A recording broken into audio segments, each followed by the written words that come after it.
You're walking down a dark hallway, maybe to the bathroom, maybe to the kitchen for a glass of water. The house is asleep. And somewhere between one step and the next, the back of your neck goes cold. You're not alone. Someone is behind you. You can feel them, right there, close enough to reach out and touch you. You spin around fast, heart slamming against your ribs. Nothing. Just the dark. Just the empty hallway, the hum of the fridge, and your own breath coming a little too quick. You stand there feeling stupid. Of course there's no one there. There's never anyone there. But here's the thing. You felt it. You really felt it. Not a thought, not a worry, a presence, a weight in the air at your shoulder, as real as a hand. And you've felt it before, haven't you? In a parking garage, on a dark stairwell, in your own bedroom at 3 in the morning, lying perfectly still, certain that something is standing in the corner watching you. You're not crazy. You're not haunted. And tonight I'm going to tell you exactly what that feeling is, where it comes from,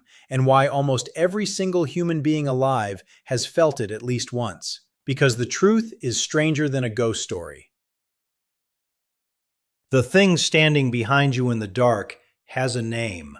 It's been with our species for hundreds of thousands of years, and by the end of this, you're going to understand why your brain would rather scare you half to death than let you take one wrong step in the dark. Stick around, because a little later we're going to get to the worst version of this, the one that happens when you're lying in bed, awake but unable to move, and the shadow in the corner starts walking toward you. People in every culture on Earth have described that exact same figure, and the explanation for why is going to change the way you think about the dark forever. But let's start somewhere simpler. Let's start with you. Think about the last time it happened. Really think. You were probably alone. It was probably dark or close to it. And here's the part most people never notice. The feeling almost always comes from behind. Not in front of you. Behind. At your back. In the one direction you can't see. That's not random. Hold on to that. We'll come back to it. For now, just sit with how universal this is. Ask any person you know if they've ever felt watched in an empty room. Ask if they've ever hurried up the last few stairs of a dark basement, not walking, but climbing fast, like something was reaching for their ankles. Watch their face. They'll laugh, a little embarrassed, and then they'll say yes. Every time, yes. We don't talk about it much because it feels childish. It feels like the kind of fear you were supposed to leave behind with the nightlight and the monster under the bed. But you didn't leave it behind. You just got better at ignoring it. The fear is still in there, fully grown, waiting for the lights to go out. So why would evolution build a feeling like this into us? A feeling that's wrong almost every single time. Think about it. In your entire life, how many times has there actually been a murderer standing behind you in the hallway? Zero. Hopefully zero. And yet your brain keeps sounding the alarm, night after night, decade after decade, crying wolf in an empty house. That seems like a terrible design. A jumpy, paranoid brain that sees danger where there isn't any. You'd think a calmer brain would do better. A brain that didn't waste energy on false alarms. A brain that could walk through a dark forest without its heart pounding. And here's where it gets interesting. Because that calmer brain, it existed. Our ancestors came in every flavor. Some were jumpy, some were calm. Some startled at every snapping twig. Some shrugged it off and kept walking. And only one of those two kinds of people is your ancestor. Let me explain why, because this is the whole secret. Imagine you're a human being a very long time ago, tens of thousands of years back. You're walking through tall grass at dusk. The light is failing, and you hear a rustle behind you. Now that rustle could be two things. It could be the wind, or it could be a leopard. You don't have time to investigate. You have to guess. And there are only two ways to guess, and two ways to be wrong. Guess number one. You assume it's the wind. You relax. You keep strolling. If you're right, great. You saved a little energy and you didn't look foolish. But if you're wrong, if it really was a leopard, you are dead. That's it. Story over. Your genes go nowhere. Guess number two. You assume it's a leopard. Your heart pounds, you spin around, you grab a rock, you get ready to run. If you're wrong, if it was just the wind, what did you lose? A few seconds. A little spike of adrenaline. You feel a bit silly. And then you walk on, alive. Look at those two columns. Look at the cost of being wrong on each side. Assume wind, be wrong, you die. Assume leopard, be wrong, you feel embarrassed for a moment. These are not equal mistakes. They are wildly, catastrophically unequal. And evolution does not care about your feelings or your dignity. Evolution only cares about who's still breathing tomorrow. So over thousands and thousands of years, the calm ones, the ones who assumed wind, kept dying just often enough. Not every time, just often enough. One bad guess in a dark field, and their whole family line ends right there. And the jumpy ones, the ones who spun around at every shadow, kept living. They felt foolish 1,000 times, but they were alive to feel foolish. They had children. Those children inherited the same jumpy, twitchy, better safe than sorry alarm system. And those children had children, all the way down to you. You are the descendant of the nervous ones. Every single person in your family tree, going back further than you can imagine, was someone whose brain chose to believe in the leopard. The relaxed ones, the brave ones, the ones who didn't flinch at the dark. A lot of them simply didn't make it far enough to become anybody's ancestor. The predator that didn't pause and didn't bother to startle did not leave grandchildren. So that cold feeling on the back of your neck isn't a glitch. It's not weakness. It's a feature. It's possibly the most successful survival tool our species ever built. Scientists have a clunky name for it. They call it a hyperactive agency detection system. Don't worry about the words. Here's what it means in plain English. Your brain would much, much rather see a person who isn't there than miss a person who is. It's a smoke alarm, and a good smoke alarm goes off when you burn toast. It's annoying. It screams over nothing, but you keep it on the ceiling anyway because the one time there's a real fire, that stupid screaming box saves your life. Your brain runs the same logic. Better 1,000 false alarms than one missed leopard. Now you know why the feeling exists. But that still doesn't explain how it works. Why does it feel so real? Why a presence, a shape, a person, instead of just a vague sense of unease?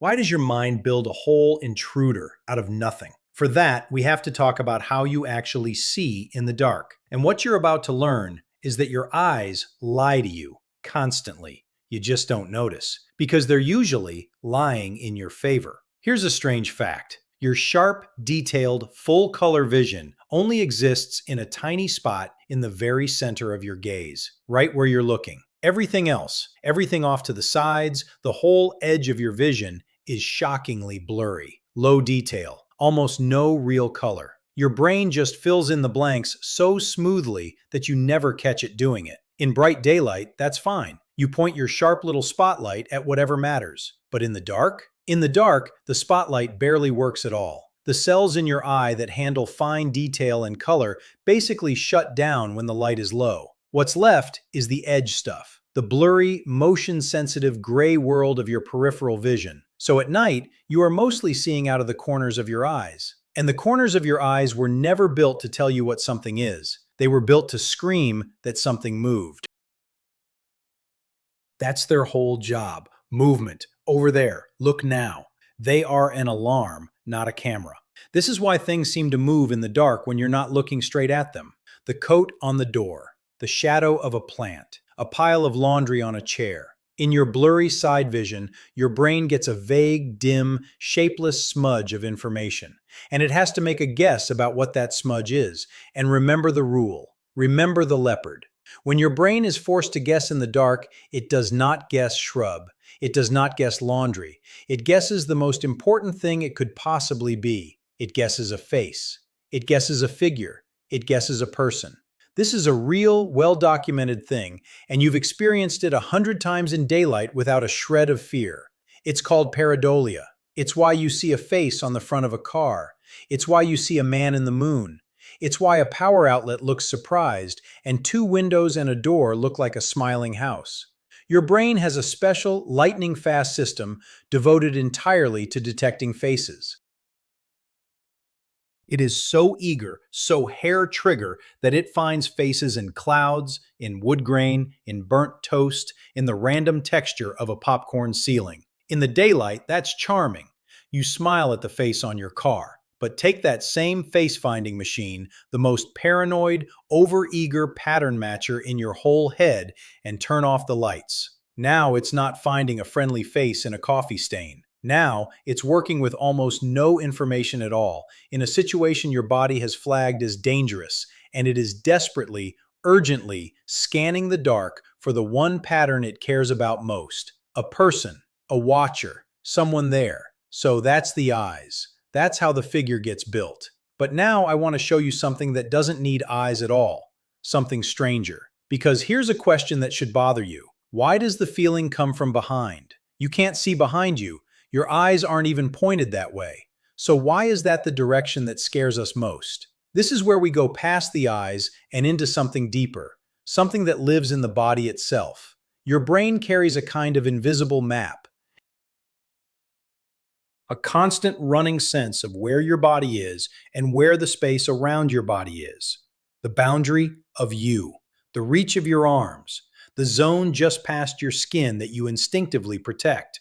You felt this map every time someone stood a little too close, and your whole body tensed without you deciding anything. That's not your eyes. That's your brain's model of the space around you, and it has alarms wired all over it, especially in the back. The space behind you is the one place your senses can't cover. You can't see it. You can barely hear into it clearly. It's the blind spot of your entire life. And evolution does not like blind spots. So your brain treats the area behind your back as permanently suspicious, permanently under threat. It's running a little extra security in that zone at all times, even right now, even in a brightly lit room. You just don't notice until the lights go down and the security system gets nervous and starts reporting things. And under the right conditions, the brain can do something genuinely uncanny. It can generate the feeling of a body in that space. Not a sound, not a sight.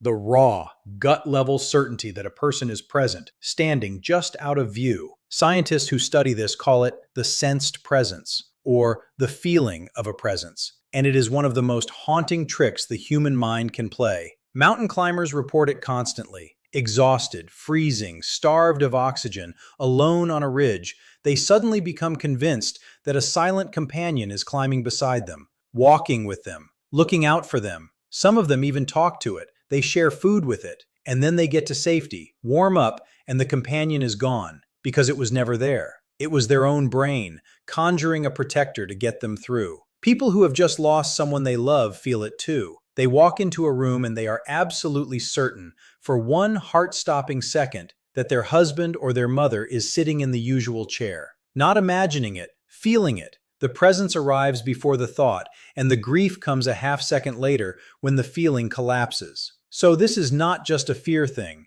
The brain can place a person in the empty space beside you out of grief, out of exhaustion, out of fear, out of pure isolation. It is a built-in human ability. And in the dark, alone, with your threat system already turned up to maximum, it points that ability straight at the blind spot behind your back, and it gives you a presence, a watcher, someone standing right there, now. Let me close that loop I opened at the beginning.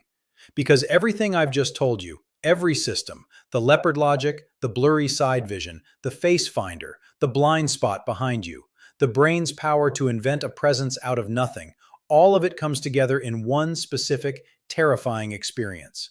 And it happens to ordinary people, in their own beds, more often than you'd ever guess. It usually goes like this.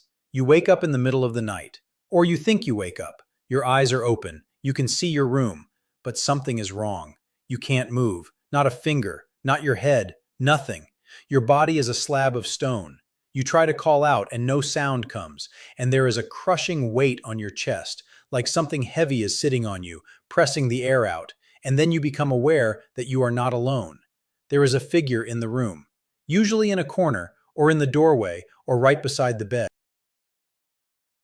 A dark shape, a shadow person, and it is looking at you. And as you lie there, frozen, unable to scream, the figure begins to move toward you. If you have ever experienced this, I need you to hear something clearly. You were not visited. You were not haunted. Nothing was in your room. What happened to you has a name, and it is completely scientifically understood. It's called sleep paralysis. Here's what's actually going on. When you dream, your body protects itself with a clever safety switch. It paralyzes you. It shuts off your muscles so that you don't physically act out your dreams, so you don't run and kick and punch while you're asleep in bed. Normally, that paralysis switches off the instant before you wake up, and you never even know it was there. But sometimes the timing slips. Sometimes your mind wakes up first and switches the body back on a few seconds too late. So for a little while, you are conscious, aware, eyes open in your real bedroom, but your body is still locked in dream paralysis. You genuinely cannot move. The weight on your chest is your own breathing, gone shallow and strange because the muscles aren't fully back online yet. And the figure? The watcher in the corner? That's the masterpiece. That's everything we've talked about tonight, all firing at once. Your threat detector is screaming because you're frozen and helpless, and your brain has decided, correctly by its ancient logic, that being unable to move is the single most dangerous situation a creature can be in. So it does what it always does under threat. It conjures the cause. It builds the predator. It generates a sensed presence in the room, points it at you, and your half-dreaming mind dresses it up in shadow and fills in a face. You are not seeing an intruder. You are watching your own survival system draw a monster in real time, with no off switch, while you lie there unable to look away. And here is the part that should give you chills, the good kind. People have been describing this exact figure for thousands of years, all over the planet, in places that never met or shared a language. In one culture, it's an old hag who sits on your chest. In another, it's a demon that holds you down. In another, a witch, a shadow, a ghost, a creature of the night. Different names, different costumes, the same figure. The same dark shape, the same paralysis, the same crushing weight, the same approaching dread. Why? Because it isn't coming from any culture. It's coming from the hardware. It's coming from a brain that every human being shares, running the same ancient program in the dark. We didn't inherit the ghost story. We inherited the machine that generates it. And that machine has been carving the same shadow figure into human minds since long before we had a word for fear. So that's the worst of it. That's the bottom of the well, the thing in the corner, the watcher at your back, the leopard in the grass.